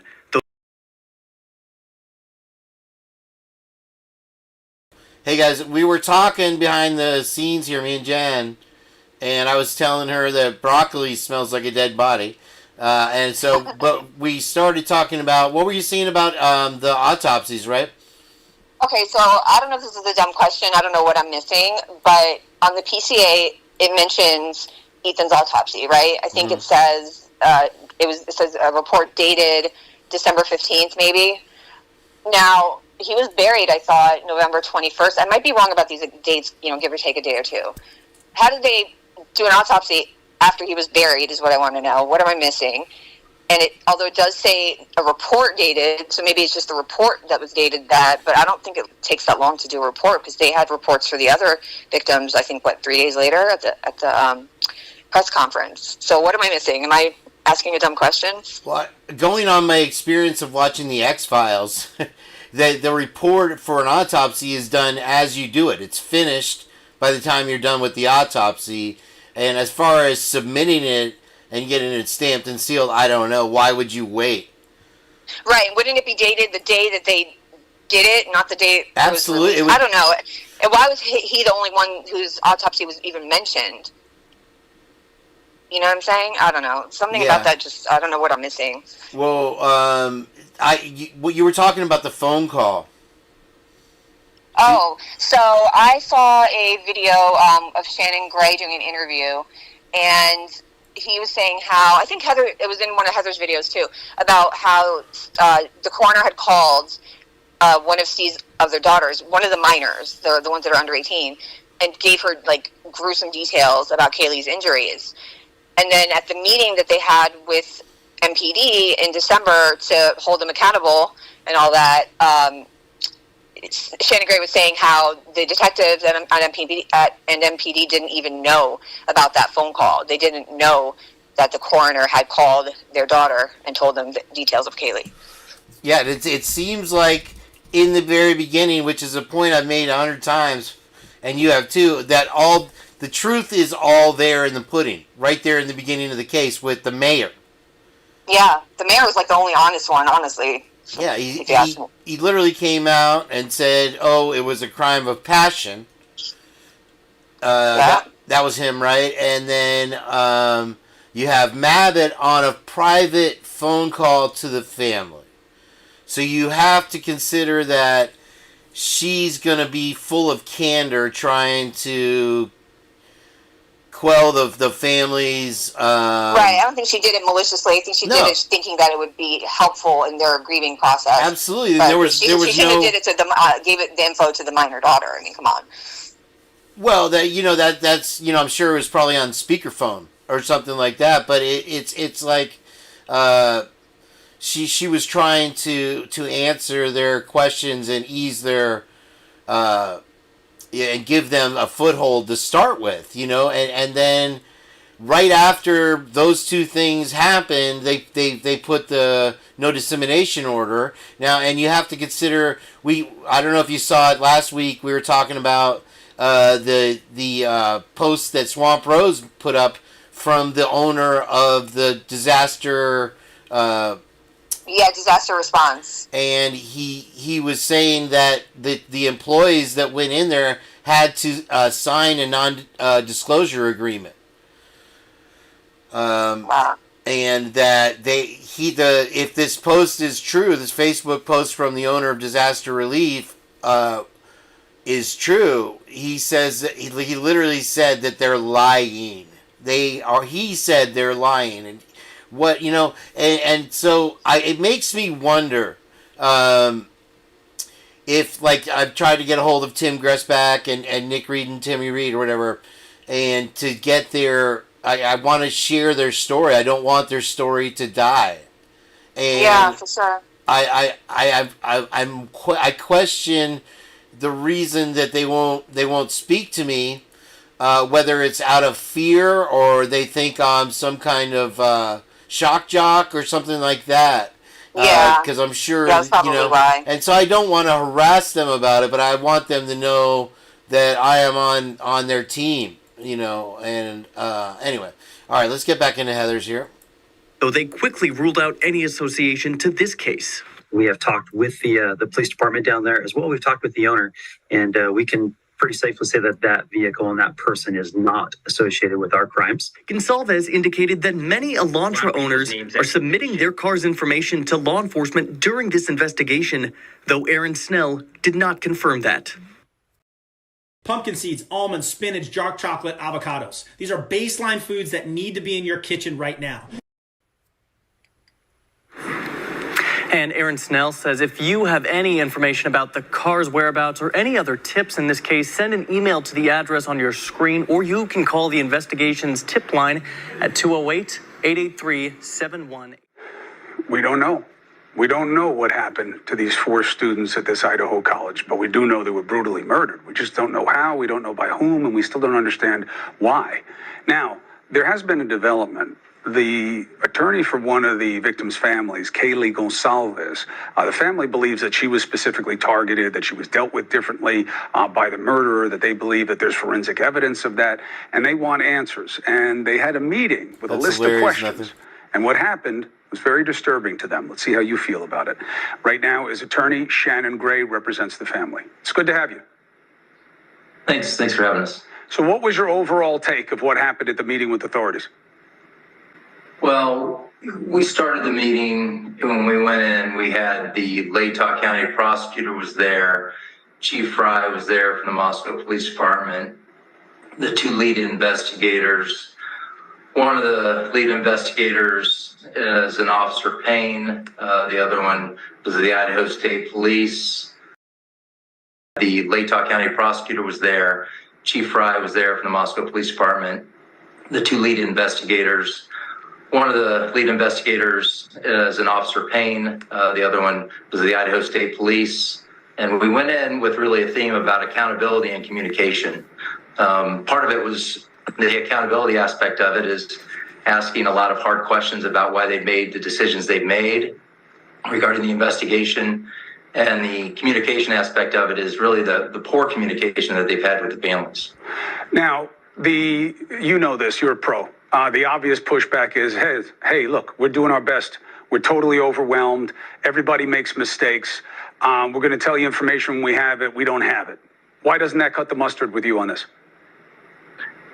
Well, a lot of the decisions they've made, from the get-go, we still get more and more information every day about mishaps or missteps that I think the investigation has made. One of the questions we asked when we went in was, why not, within the first 24 to 48 hours, release some information about, we're looking for someone that may have missed work, that may have come in with, injuries. That harkens back to, Meanie, that's a good one. Somebody had said that Xana was literally impaled in the face and that her hands was cut off. If they had to ID her from her driver's license, I don't know. Maybe. Right, she's the only one that's mentioned being ID'd by her driver's license. And also, does it say nobody from the family showed up to ID her? It doesn't say that, but I vaguely remember Christy doing an interview saying that Steve had came home from viewing Kaylee's body or something like that. I could be wrong. Forget I said that because I'm probably wrong. Okay. I don't like to say anything unless I can back it up. But Heather. I have that. That's some reason I'm thinking that I saw that somewhere. That's Heather's job. Okay, so yeah, I think you're right on. You're dead on. That all the answers are in the beginning of this case, and from there, that's when you started to see bubbling up like a crystal river spring all of the misinformation and the stuff that Nancy Grace just latched onto. He was a stalker. Look at him. I can't even look at him unless he's in the death penalty chair. It's so irresponsible. It pisses me off so much. But you know what? Like, I feel like they were vague in the beginning, not to protect the investigation. They were vague to give themselves wiggle room. You know what I'm saying? Wiggle room to kind of build the case as they went along. Yeah. Because to me, if you're trying not to let the perpetrator know that you're on to them, why would you release that you know their car? Do you know what I'm saying? Right. Why would you keep the launcher to yourself? You know? And, doesn't make sense. No, yeah. I was going to say something. I forgot now. Let's just keep on. Sorry. To their forearms or their hands, things like that. It's a small community. People that have taken a vacation immediately, things like that normal things that may be abnormal to people that live in the community, and getting that out. And they said they didn't do it because of investigative reasons. You know, it's the lack of consistency throughout. You have the Art Betke, the mayor, who says it's a crime of passion from the get-go, and then you have the Latah County prosecutor talking about the targeting aspect, and then the next day Chief Fry walks back on that. You have the coroner who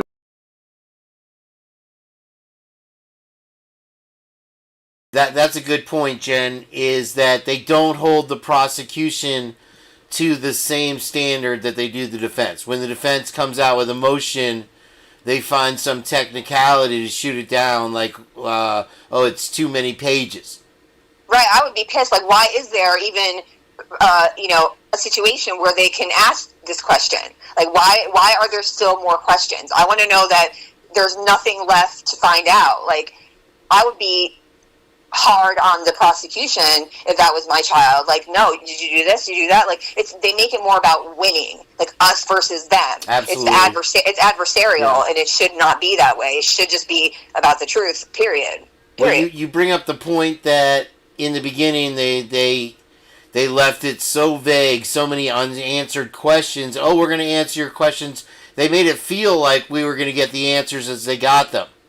And instead, they left it open, and I think part of that was that so people would start branching off with these crazy theories, because it's the human only way nature. they have a chance to win is by tainting a jury. That's it. And if they had gone right into trial, we know now that they definitely would have been ready. And why are they're playing the shell game with all the evidence? Instead of just presenting it, here's how we normally do it. So I really think that this case is going to be studied and studied and studied year after year for years to come in law schools. Yeah, for sure. The way I look at it is, okay, everyone wants to say, oh, they have something, they're going to have something big that's going to be, come out at the trial. Well, okay, if that's the case, then they should have included at least one of these big, pieces of evidence, because that means that they're dragging it out on purpose. Like, and also, corruption and incompetence can exist at the same time as guilt. Even if he was guilty, let's just say, right, the case is still fumbled, and people could say, "Oh, you guys, Brian Proberg or whatever." It has nothing to do with Brian, in my opinion. To me, like, I hope he's guilty. I hope they have something big that comes up, because they're never going to be able to prosecute anybody else after this. Well, they can't. So with the Moscow police blotters that we've read and stuff like that, we can see that the crazy kind of stuff that happened was happening well before, and it continues well after. And 100%. The scary thought is that the people that did this are still out there spinning their gears and doing their thing. And, a lot of times with somebody that gets away with a crime, they'll be arrested for something else. And you wonder maybe that the person, or, a lot of people said, oh, Kopaka was the one or whatever. There doesn't seem to be any evidence to... It doesn't explain Bethany and Dylan being left unharmed. That's what I always come back to. Right. Yeah, the only thing that does explain them being left unharmed is that they either knew about it, meaning they knew something was going to happen. And because it just seems like too much of a coincidence that, how did this perp know that everyone was in bed at that time? How did he know that, everyone was home? Like, it's too many things that don't line up. And I just can't, like I said, I cannot brush it off. The fact that the only two that survived are the only two in good standing at the times with the Greek system. Meaning, if Kaylee, Maddie, and Xana had dropped out of their sororities, which is not something that you just do without a good reason. It's not, something that is easy to do. You take an oath and you're in for life. Mm-hmm. So they had dropped theirs, and Ethan had problems with his for his grades, or I don't know what the reason is. So to me, that is a big deal. And then you pile on the fact that those two sororities were also on probation at the time for health and safety violations, which is alcohol, drugs, or hazing. Yeah, to me, that all right there cannot be a coincidence. It can't. Well, I guess there was actually a riot because they tried, I don't know if it was in Pullman, because they tried to ban alcohol. And so the fraternity rioted. Oh God, what was I going to say? The to steal a axiom from gangs, blood in, blood out. They are just as anti talking to cops and handling everything within, just the same as like a 1%er motorcycle club. It's the same. They have their own judicial process, their own judge, jury, and laws. It's like a world within a world. Mm-hmm. Yeah, Lala put the thing out there about the University of Alabama, and I guess most fraternities have a organization that is there to cover up and hide any bad things that happen, because constantly bad things are happening. And that was another thing that reminds me again that Tommy had missed from our shows was the Frosh Soft Wars.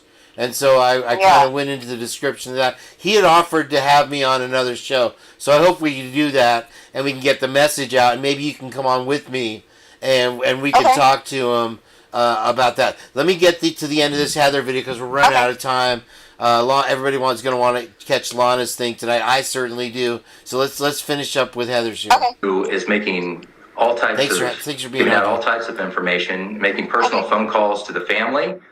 And when we were in the meeting, the lead investigator, Officer Payne, didn't even know that the coroner had spoken with the families. On October 19th, 2023, Wells Fargo warned its clients that all checking accounts are likely to be replaced with digital dollars. And when we were in the meeting, the lead investigator, Officer Payne, didn't even know that the coroner had spoken with the families. All that blood, all that thing, dragged it with them. They got into that car, they dragged the evidence with them. They will be able to tell right away if that's the car. I don't care what they try to do with it. To the new details on the University of Idaho murders and the suspect under arrest. Police saying today that they believe Brian Kohberger acted alone and don't anticipate additional arrests. The 28-year-old graduate student was taken into custody yesterday in Pennsylvania, thousands of miles from the crime scene, now facing 4 counts of first-degree murder. ABC's Kane Whitworth back on this tonight from Moscow, Idaho. Tonight, police in Moscow confident the only person responsible in the heinous murders of those 4 college students is in custody. We believe we have our guy, the one that committed these murders. The alleged killer, 28-year-old Brian Kohberger. Chief James Fry confirming to ABC News this white Hyundai Elantra seen in surveillance video from a nearby gas station the night of the murders belongs to Kohberger. This white Hyundai Elantra seen in surveillance video from a nearby gas station the night of the murders belongs to Kohberger. Belongs to Kohberger, saying he was the only person inside. The car now in police custody after being taken from Kohberger's parents' home in Pennsylvania. Law enforcement sources Absolutely. saying police used DNA technology to help track down Koberger Doing that, removing 2,500 evidence from the miles house, away. like What was bloody it like mattresses to and start backseat zeroing trucks. in on Brian People, Koberger? the cowboys going into the house late at night, like all that shit is not normal. You Taking out knew the, putting the belongings in a U-Haul, this that's not individual was normal. out there somewhere. That we knew that right there, was that should alarm everyone as to the Cowboys going in that late into the investigation. Because what were they going to find? What were they looking for that hadn't been found already? You had 65 plus terabytes or 65,000 terabytes now, whatever, of stuff, and it just seems like, what were they doing? Just taking pictures of the toilet over and over and a bunch of dick pics? What? You saw the video I posted with the flag guy. Yeah. How all of a sudden, like 6 or 7 of them just popped up from across the street. Like, what were they all doing? Like, what are you guys doing? Tax dollars hard at work. Like, the other video said that they were sledding with the students and like clocking their speed. Like, what are you guys doing? Like, I thought you were supposed to be working. Yeah, that's wow. I didn't know about that story. That's crazy. I guess I heard it in the thing. I forgot. Yeah. That's not a serious investigation, and it tells me in my heart that they had figured this out, come up with a story from the beginning, and they were just going through the motions like they always do, and they didn't realize that they were going to be under the worldwide spotlight and get under a microscope. They were so used to getting away with their antics that's why Bill Thompson explodes and blows steam out his ears when people start questioning him, and then he turns into BK's lawyer inadvertently. Yeah. It's unbelievable. And it's hard to keep up with lies, Yeah, and the thing is, you were making the point. It's like, we're not here to free BK, even though we should, because there's less evidence against him than there is with the rest of the town. And bottom line, he should never have been arrested based on that PCA. Period. Absolutely. Even if he's guilty, yeah. He should not have been arrested based Guilty on that. or It was not. not enough.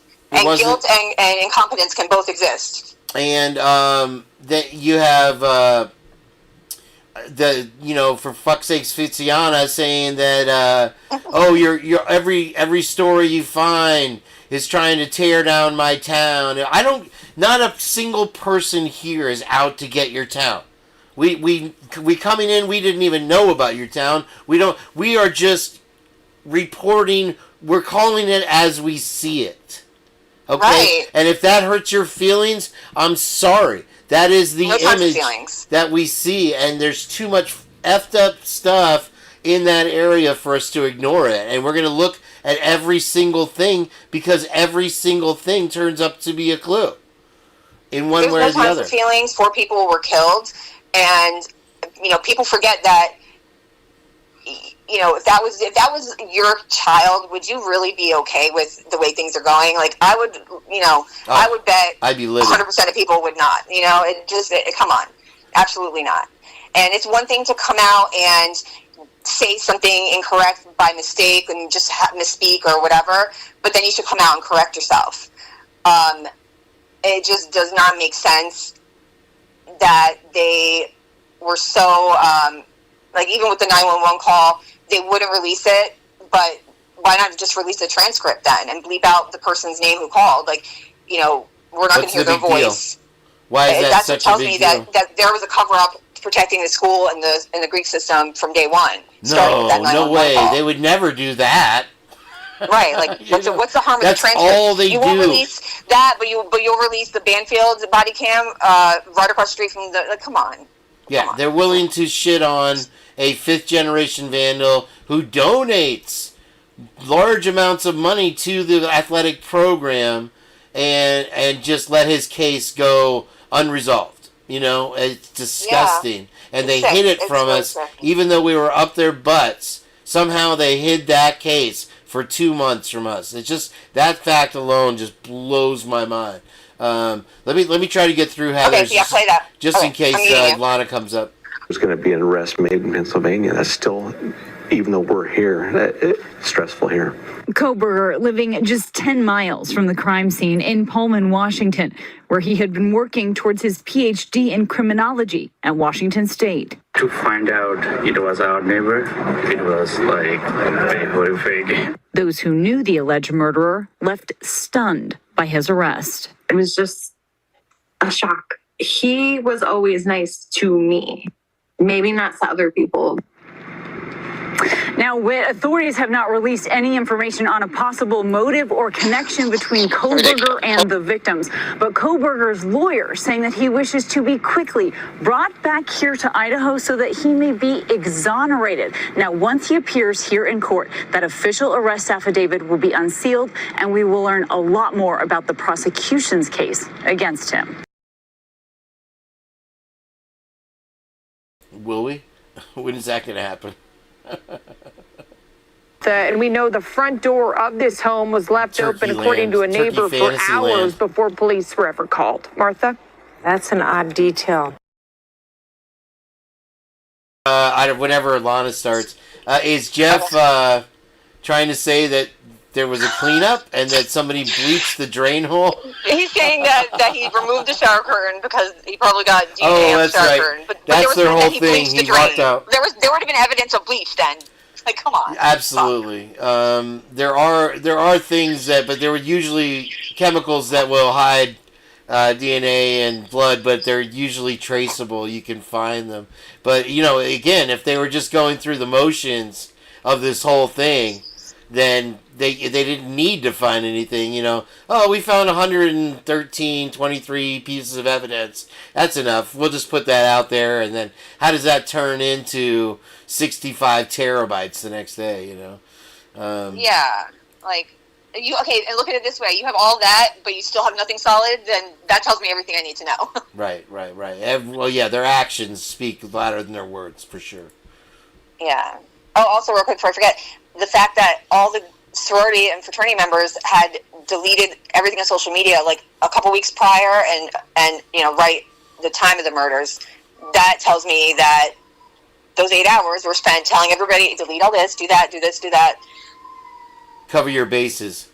Right, yeah. and the people who do have pictures up from that weekend, the 11th or the 13th, I feel like it was strategically done, and they took pictures of a picture, like a picture that was printed up, because I've seen disposable cameras in the background of some of their pictures. So I think they take physical photos because it's very important for them to present a certain persona online. So they still want memories, so they take actual photos. And I feel like they took a picture of a picture and uploaded it to make it seem like certain things happened that weekend that really happened before. Well, the deleting of the stuff before the tragedy is very telling in itself. Right. I could understand for the in honor of the victims or whatever to remove stuff after, if bad things were said and $6 donations were made and stuff like that. But to delete the stuff before, now that's covering up. That's hiding evidence in any other case. In any other case, like we say, if it had been Rollo Moda or me and AR that were the surviving victims in that house, do you think we would have walked out of there without handcuffs? Immediately. There's no way we would have walked out of there without handcuffs or being fully forensically investigated. And that was a contention point with Twiz about whether or not they should have done. I thought he was talking about forensic analysis on the roommates, but he was talking about a drug test. So we were at odds at that at first, but he's right. Maybe they didn't have probable cause to do, but if they'd volunteered to take a drug test and get forensic stuff, then that would have been a different case, which an innocent person you would think would gladly submit to anything they asked for. So whether or not they asked for it, I don't know. And if that's going to be in the evidence, I'm still not 100% that they're even going to be witnesses in this case, as they've fought every other subpoena to represent the victims so far. you know. And I think Dylan's lawyer even asked, she wants to know if she comes to Idaho, if she's going to be arrested. Oh, Bethany, yeah, Bethany, it was Bethany. Yeah. What's on your mind? What are you thinking? What are you going to be arrested for? You're a witness. Right. Why wouldn't you want to help this case? Like, period. So, you know, you turn yourself into a suspect that way. You vetted yourself. Or you doxed yourself. Anyway, so all right, let's hit the end of this. Okay. We're still on. Okay. Just so you know. All that blood, all that thing, dragged it with them. They got into that car, they dragged the evidence with them. They will be able to tell right away if that's the car. I don't care what they try to do with it. This white Hyundai Elantra seen in surveillance video from a nearby gas station the night of the murders belongs to Kohberger, saying he was the only person inside. The car now in police custody after being taken from Kohberger's parents' home in Pennsylvania. Hey everyone, Paleo Valley is having a buy one get one sale on my favorite whole food omega-3 supplement, their wild caught fish roe. But before you go stuck up, here's it's footage shared across social media of leaked Linda Lane footage in the Moscow, Idaho case. There has also been a still shot of another security camera at the house next to the murders that has been leaked. I can't seem to find the footage. The date has been changed. How do I know that? Because I spoke to the person who owns the camera. After the murders occurred, law enforcement took the camera, took the hard copy, cloud copy, etc., secured that so no one could have access but them. Hard copy was replaced, camera put back up, and guess what? That camera was broken down and stolen. So someone did illegally obtain footage from that resident, but not from the night of the murders. There it is. Yeah, I thought that was in this video. Joining me, got the phone. a real expert, Chris McDonough.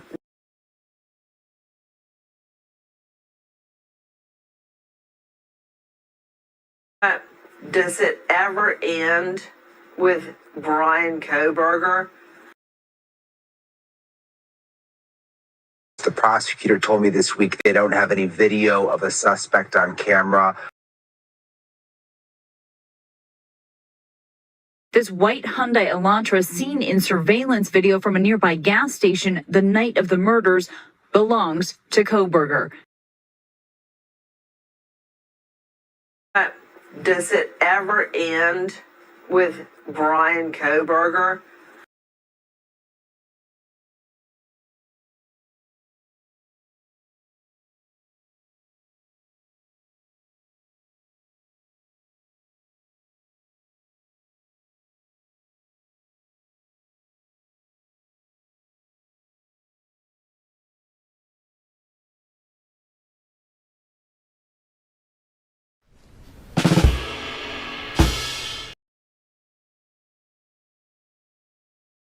Let's get back into it here. I'm trying to keep. I just looked. Lana's not on yet. It says upcoming, but Yeah, she might.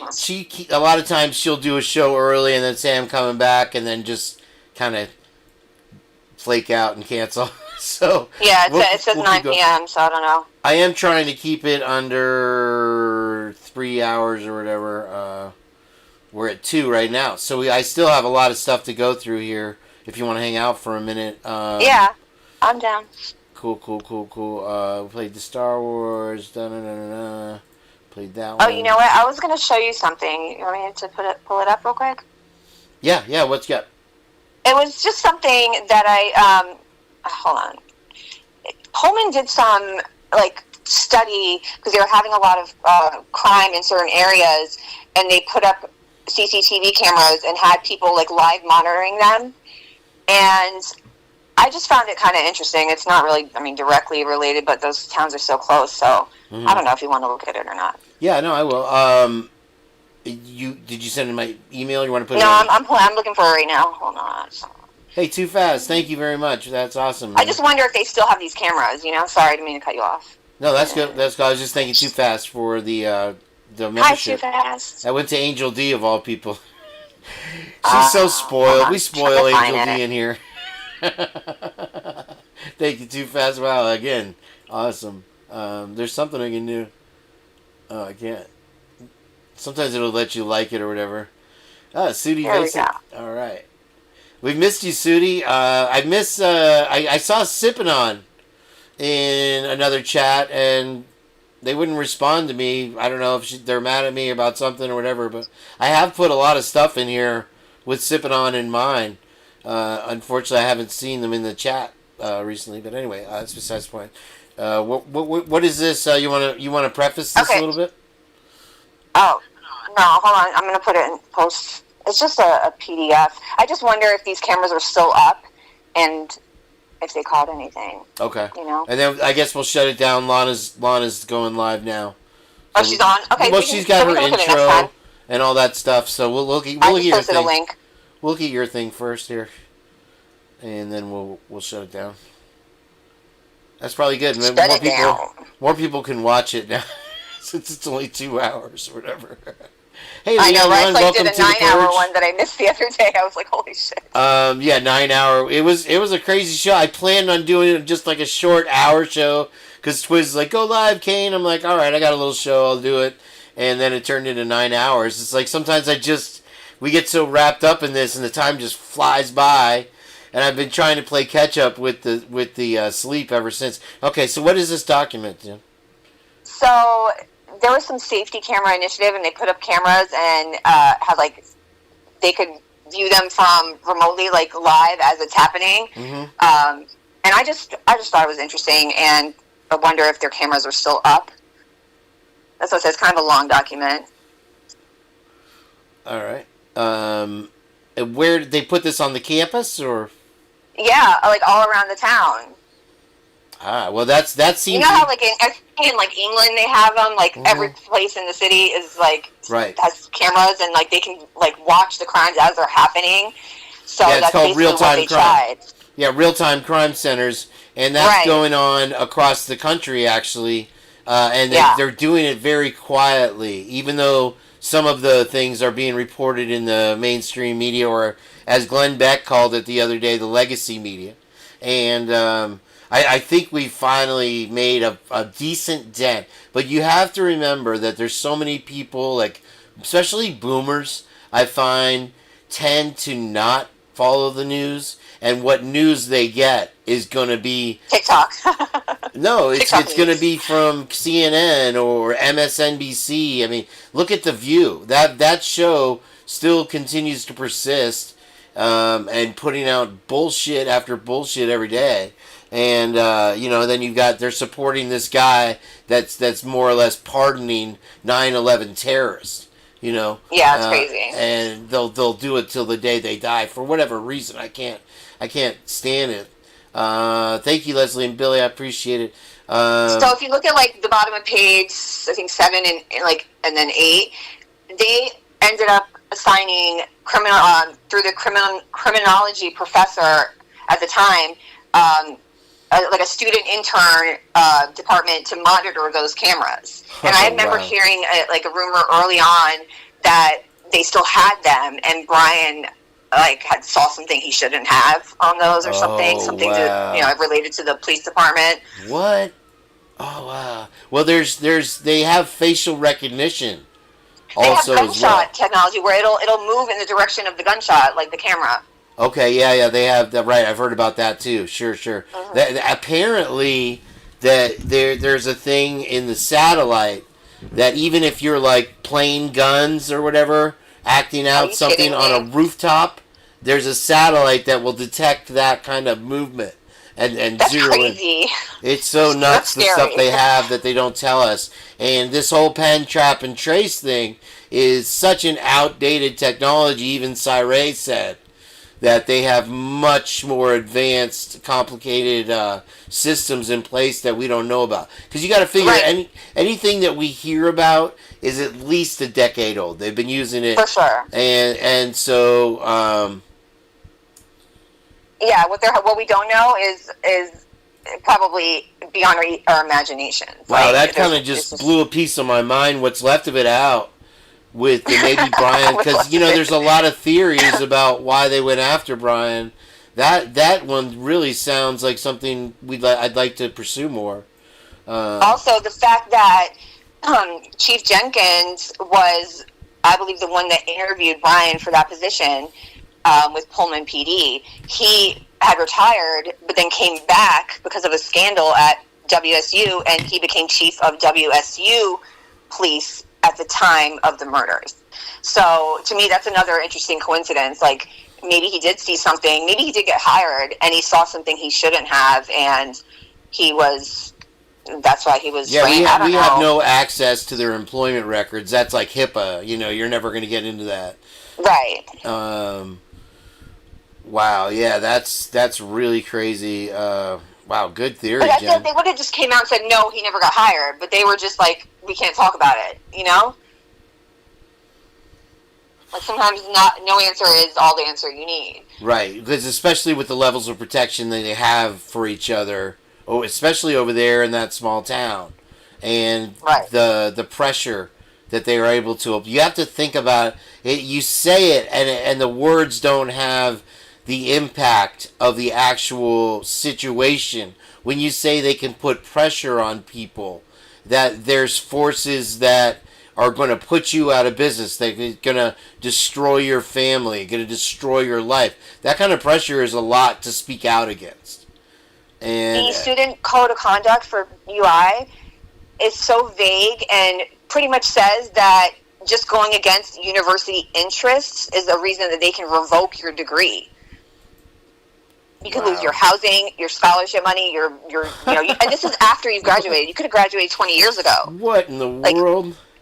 Isn't that crazy? That is. I wonder how many times they've implemented something like that. Right, but it's purposely vague. They don't put that in the brochure going in, right? Bingo. Right? Oh my gosh. All right, let's shut it down there. Let's get over to Lana and enjoy her snarkness. Thank you everybody for being here and joining for our birthday, and thank you, Jen, for being an awesome co-host once again. Personally, I like some. Hit the like button for Kane's birthday. Thank you. I appreciate everybody. Thank you. Hi, Cassidy Kane. I think and we'll do another show here, Jen, maybe in a couple days. She did a great job. Okay, sounds good. The service is a necessary one. All right. Cool. All right, everybody. Peace out. See you over.